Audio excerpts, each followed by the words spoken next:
ಆತ್ಮೀಯ ಬಂಧುಗಳೇ, ಶ್ರೀಮದ್ ಭಗವದ್ಗೀತೆ ತತ್ವ ವಿವೇಚನಿ ಟೀಕಾ ಅಧ್ಯಾಯ 2 ಸಾಂಖ್ಯಯೋಗ. ಇದರಿಂದ 64ನೇ ಶ್ಲೋಕವನ್ನ ತಿಳ್ಕೊಳ್ತಾ ಇದ್ವಿ. ಹೋದ ಭಾಗದಲ್ಲಿ ವಿಧೇಯಾತ್ಮ ಅಂತ ಯಾರನ್ನ ಕರೀತಾರೆ, ಎಂತಹ ಸಾಧಕನನ್ನ ಕರೀತಾರೆ ಅಂತ ತಿಳ್ಕೊಂಡ್ವಿ. ಈಗ ಪ್ರಶ್ನೆ ಏನು ಅಂತಂದ್ರೆ, ಇಂತಹ ಸಾಧಕನು ತನ್ನ ವಶ ಮಾಡಿಕೊಂಡಿರುವಂಥ ರಾಗದ್ವೇಷದಿಂದ ರಹಿತವಾದಂತಹ ಇಂದ್ರಿಯಗಳ ಮೂಲಕ ವಿಷಯಗಳಲ್ಲಿ ವಿಚಾರಿಸೋದು ಅಂತ ಹೇಳ್ತಾ ಇದ್ದಾರಲ್ಲ, ಹಾಗಂದ್ರೆ ಅರ್ಥ ಏನು ಅಂತ ಇಲ್ಲಿ ಪ್ರಶ್ನೆ.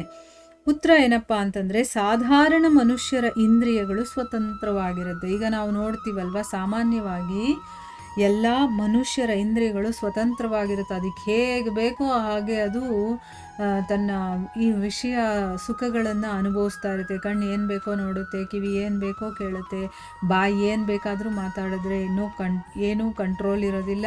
ಯಾವುದು ಬೇಕಾದರೂ ಹೇಗೆ ಬೇಕಾದರೂ ಮಾತಾಡ್ಬೋದು. ಅಂದರೆ ಸ್ವತಂತ್ರವಾಗಿರುತ್ತೆ, ಅವರ ವಶದಲ್ಲಿರೋದಿಲ್ಲ, ಮನುಷ್ಯನ ವಶದಲ್ಲಿ ಅದಿರೋದಿಲ್ಲ.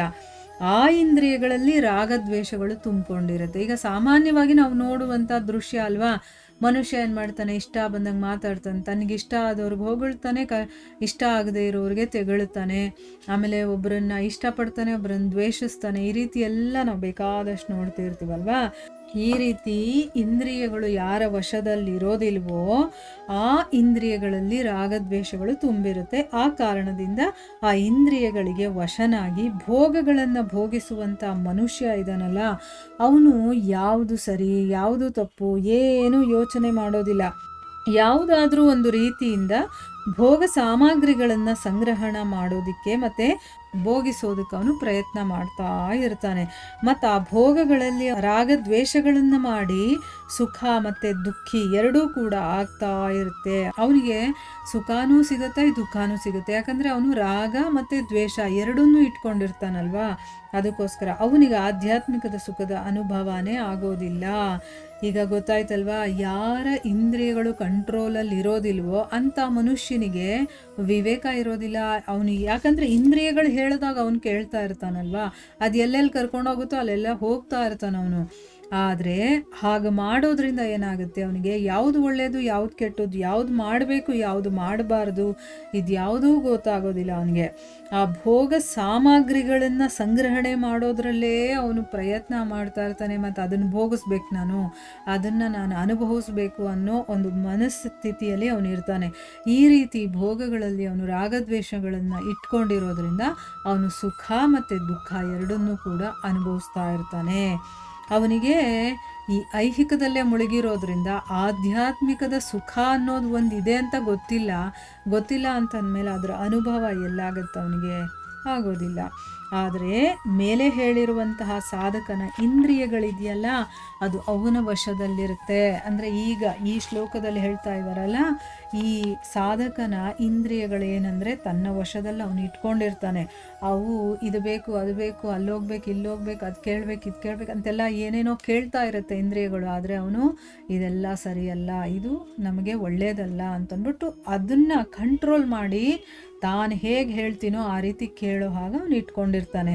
ಅವುಗಳಲ್ಲಿ ರಾಗದ್ವೇಷಗಳೇ ಇರೋದಿಲ್ಲ. ಈ ಕಾರಣದಿಂದ ಏನಾಗುತ್ತೆ, ಅವನು ತನ್ನ ವರ್ಣ ಮತ್ತು ತನ್ನ ಆಶ್ರಮ ಮತ್ತು ಪರಿಸ್ಥಿತಿ, ಈಗ ನೋಡಿ ಅವನು ಯಾವ ವರ್ಣದಲ್ಲಿರ್ತಾನೋ, ಯಾವ ಆಶ್ರಮದಲ್ಲಿರ್ತಾನೋ ಮತ್ತು ಯಾವ ಪರಿಸ್ಥಿತಿಯಲ್ಲಿ ಇರ್ತಾನೋ ಅದಕ್ಕೆ ಸಾರವಾದಂಥ ಯೋಗ್ಯತೆಯಿಂದ, ಅಂದರೆ ಅವನಿಗೆ ಏನು ಸಿಗಬೇಕೋ ಅದನ್ನು ಭಗವಂತ ಕೊಟ್ಟಿರ್ತಾನಲ್ವಾ.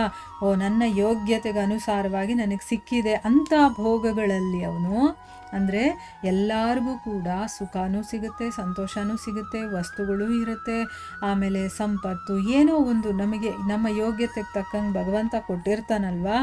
ಅದರಲ್ಲಿ ರಾಗದ್ವೇಷಗಳಿಲ್ಲದೆ ಅವನು ವ್ಯವಹರಿಸ್ತಾನೆ. ಏನಿದೆಯೋ ಅದರಲ್ಲೇ ತೃಪ್ತಿ ಪಟ್ಕೊಂಡು ಯಾವುದಕ್ಕೂ ಆಸೆ ಪಡದೆ ಏನಿದೆಯೋ ಅದರಲ್ಲೇ ಅವನು ನೆಮ್ಮದಿಯಾಗಿರ್ತಾನೆ. ಅವನು ನೋಡೋದು ಕೇಳೋದು, ಅವನು ತಿಂಡಿ ತೀರ್ಥ ನಿಲ್ಲೋದು ಕೂತ್ಕೊಳ್ಳೋದು ಮಾತಾಡೋದು ತಿಳಿಸೋದು ತಿರುಗಾಡೋದು ಮತ್ತು ಮಲಗೋದು ಏಳೋದು ಎಲ್ಲವೂ ಕೂಡ ಸಮಸ್ತ ಇಂದ್ರಿಯಗಳ ವ್ಯವಹಾರವೂ ಕೂಡ ನಿಯಮಿತವಾಗಿರುತ್ತೆ ಮತ್ತು ಶಾಸ್ತ್ರವಿಹಿತವಾಗಿರುತ್ತೆ. ಶಾಸ್ತ್ರಗಳಲ್ಲಿ ಹೇಗೆ ಹೇಳಿರ್ತಾರೋ ಆ ರೀತಿ ಅವನು ನಡ್ಕೊಳ್ತಾ ಇರ್ತಾನೆ. ಅವನ ಎಲ್ಲ ಕ್ರಿಯೆಗಳಲ್ಲಿ ರಾಗದ್ವೇಷ, ಕಾಮಕ್ರೋಧ, ಲೋಭ ಇಂಥ ವಿಕಾರಗಳೇ ಇರೋದಿಲ್ಲ. ಇದೇ ಅವನು ತನ್ನ ವಶದಲ್ಲಿ ಮಾಡಿಕೊಂಡಿರುವಂಥ ರಾಗದ್ವೇಷರಹಿತವಾದ ಇಂದ್ರಿಯಗಳ ಮೂಲಕ ಅವನು ವಿಷಯಗಳಲ್ಲಿ ವಿಚರಿಸೋದು ಅಂತ ಇಲ್ಲಿ ಹೇಳ್ತಾ ಇದ್ದಾರೆ. ಈಗ ಅವನು ಪ್ರಶ್ನೆ ಕೇಳ್ತಾನಲ್ವ, ಇಂದ್ರಿಯಗಳಲ್ಲಿ ವಿಚರಿಸೋದು ಅಂತಂದರೆ ರಾಗದ್ವೇಷರಹಿತವಾದ ಇಂದ್ರಿಯಗಳ ಮೂಲಕ ವಿಷಯಗಳಲ್ಲಿ ವಿಚರಣೆ ಮಾಡೋದು ಅಂತಂದರೆ ಏನು ಅಂತ ಕೇಳ್ತಾನಲ್ಲ, ಅದನ್ನಿಲ್ಲಿ ಎಕ್ಸ್ಪ್ಲೈನ್ ಮಾಡ್ತಾ ಇದ್ದಾರೆ. ಈಗ ಅರ್ಥ ಆಯ್ತಲ್ವಾ? ಅಂದರೆ ತನ್ನ ವರ್ಣ, ಆಶ್ರಮ, ಪರಿಸ್ಥಿತಿ ಅನುಗುಣವಾಗಿ ತನಗೇನು ಸಿಕ್ಕಿರುತ್ತೋ ಅದನ್ನು ಯಾವುದೇ ರಾಗದ್ವೇಷಗಳು ಇಲ್ಲದೆ ನೆಮ್ಮದಿಯಾಗಿ ಏನಿದೆಯೋ ಅದನ್ನು ತಿನ್ಕೊಂಡು ಮಾಡಿಕೊಂಡು ಅವನು ಆ ಇಂದ್ರಿಯಗಳಲ್ಲಿ ವ್ಯವಹಾರವನ್ನು ನಿಯಮಿತವಾಗಿ ಮಾಡ್ಕೊಳ್ತಾನೆ. ತಾನು ಜಾಸ್ತಿ ದುಡಿಬೇಕು, ದೊಡ್ಡ ಸಾಹುಕಾರ ಆಗಬೇಕು, ಯಾವ್ದು ಆಸೆನೂ ಇರೋದಿಲ್ಲ ಅವನಿಗೆ. ಅವನು ಏನಿದೆಯೋ ಅದರಲ್ಲಿ ನೆಮ್ಮದಿಯಾಗಿರೋದು ಹೇಗೆ ಅನ್ನೋದು ಅವನು ಗೊತ್ತಿರುತ್ತೆ. ಆ ರೀತಿ ಅವನು ಇರ್ತಾನೆ. ಮತ್ತು ಶಾಸ್ತ್ರಗಳಲ್ಲಿ ಹೇಗೆ ಹೇಳಿದಾರೋ ಆ ರೀತಿ ಅವನು ನಡ್ಕೊಳ್ತಾನೆ. ಸೊ ಅದಕ್ಕೆ ಅವನು ಏನೇ ಕೆಲಸ ಮಾಡಿದ್ರು ಅದರಲ್ಲಿ ರಾಗದ್ವೇಷಗಳಿರೋದಿಲ್ಲ, ಕಾಮಕ್ರೋಧಗಳಿರೋದಿಲ್ಲ, ಲೋಭ ಇರೋದಿಲ್ಲ, ಎಲ್ಲ ವಿಕಾರಗಳು ಕೂಡ ಇರೋದಿಲ್ಲ.